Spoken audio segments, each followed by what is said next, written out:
নমস্কার, রূপাস রসইঘর থেকে সকল বন্ধুদের আরও একটু নতুন রেসিপির সাথে অনেক অনেক সাদর আমন্ত্রণ। আশা করছি সবাই ভালো আছেন। আজকে আমি বানাচ্ছি হাতে মাখা তেল বোয়ালের রেসিপি। দুর্দান্ত স্বাদের হয় এই রেসিপিটি। চলুন তাহলে আপনাদের সাথে শেয়ার করছি আমি কি করে তেল বোয়াল রেসিপিটা তৈরি করলাম। প্রথমেই আমি মাছ নিয়ে নিলাম, ধুয়ে পরিষ্কার করে নিয়ে নিয়েছি। আমি 6 পিস মাছ নিয়েছি। আপনারা আপনাদের পছন্দ মতো মাছের টুকরো নেবেন। দিয়ে দিলাম পরিমাণ মতো নুন, হলুদ আর 1 টেবিল চামচ সর্ষের তেল। পুরো রান্নাটা আমি সর্ষের তেলেই করব। এই নুন, হলুদ আর সর্ষের তেল দিয়ে বেশ ভালো করে মাছের টুকরোগুলোকে মাখিয়ে নেব। বেশ সুন্দর করে মাখিয়ে রেখে একটুক্ষণ কিছু রেখে দেব। এবার আমি তৈরি করছি একটা মশলা, যেটা দিয়ে মাছটা রান্না করব। একটা মিক্সিং জার নিয়ে নিলাম, 5-6টা শুকনো লঙ্কা দিলাম, একটা পেঁয়াজ কুচি, ছোট একটা আদা কুচি দিয়ে দিলাম আর 5-6 কোয়া রসুন।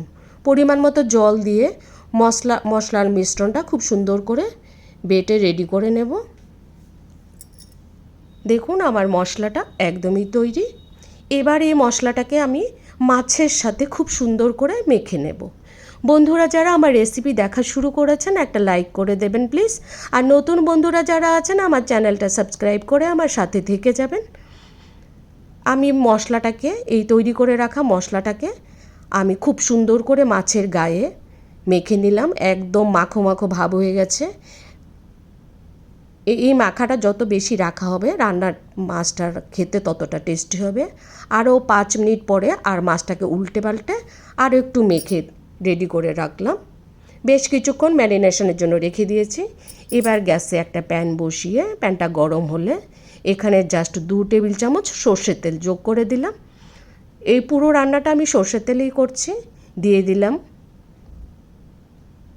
1 টিস্পুনের মতো কালো জিরের পরিমাণটা একটু বেশি দিয়েছি। একটা বড় পেঁয়াজ কুচিটাকে একটু ভাজা ভাজা করে নিয়ে আমি দিয়ে দিলাম পরিমাণ মতো নুন আর একটু হলুদ। এখানে আমি আর কোনো গুঁড়ো মশলাই ব্যবহার করব না। বেটে রাখা যে মশলাটা সেটা দিয়েই পুরো রেসিপিটা তৈরি করব। নুনটা দেওয়াতে পেঁয়াজটা খুব তাড়াতাড়ি ভাজা হয়ে যাবে। পেঁয়াজটা লাল লাল করে ভাজা করে নিয়েছি। এবার আমি মেখে রাখা বোয়াল মাছের টুকরোগুলোকে দিয়ে দিলাম মশলা সমেত। এবার আস্তে আস্তে আলতো করে করে মাছগুলোকে উল্টে পাল্টে খুব সুন্দর করে রান্না করে নেব। বন্ধুরা যারা আমার রেসিপি দেখছেন, যদি ভালো লেগে থাকে অবশ্যই একবার বোয়াল মাছের এই রেসিপিটা একবার হলো ট্রাই করবেন।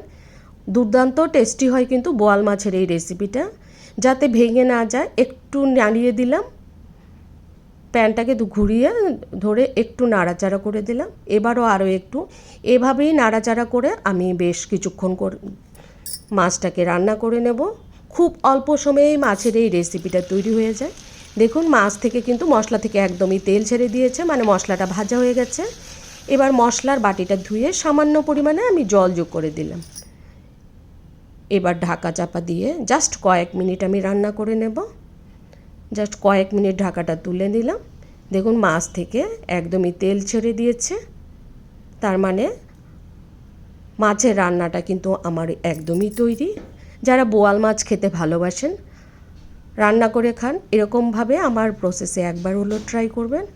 মাছটা আমার একদমই রেডি। এখানে আমি সামান্য ধনেপাতা কুচি ঝরিয়ে দিলাম। যারা ধনেপাতা পছন্দ করে না তারা না দিলেও পারবেন। দুর্দান্ত টেস্টি হয়। বোয়াল মাছের গন্ধ আর একটা বাটা মশলার যে গন্ধ, অসাধারণ টেস্টি হয় এই রান্নাটা। আরও একটু নাড়াচাড়া করে নামিয়ে আমি পরিবেশন করে দেব। দুপুরে গরম ভাতের সাথে এরকম একটা বোয়াল মাছের রেসিপি যদি থাকে, এক থালা ভাত নিমেষেই খাওয়া হয়ে যাবে। এত টেস্টি হয় এই মাছের রেসিপিটা। বন্ধুরা যারা আমার রেসিপি এতক্ষণ দেখছিলেন, যদি ভালো লেগে থাকে অবশ্যই একটা কমেন্টস করবেন আর বন্ধুদের সাথে অবশ্যই শেয়ার করবেন। রেসিপিটা নামিয়ে আমি পরিবেশন করে দিলাম। দুর্দান্ত স্বাদের লোভনীয় একটা তেল বোয়ালের রেসিপি আপনাদের সাথে শেয়ার করলাম। বন্ধুরা যারা এতক্ষণ আমার রেসিপি দেখছিলেন সকলকে অসংখ্য ধন্যবাদ জানাই। সবাই ভালো থাকবেন, সুস্থ থাকবেন। দেখুন দুর্দান্ত সুন্দর একটা রেসিপি আপনাদের সাথে শেয়ার করলাম। তাহলে আজকের মতো এখানেই রাখছি। দেখা হচ্ছে পরবর্তী নতুন কোনো রেসিপি নিয়ে।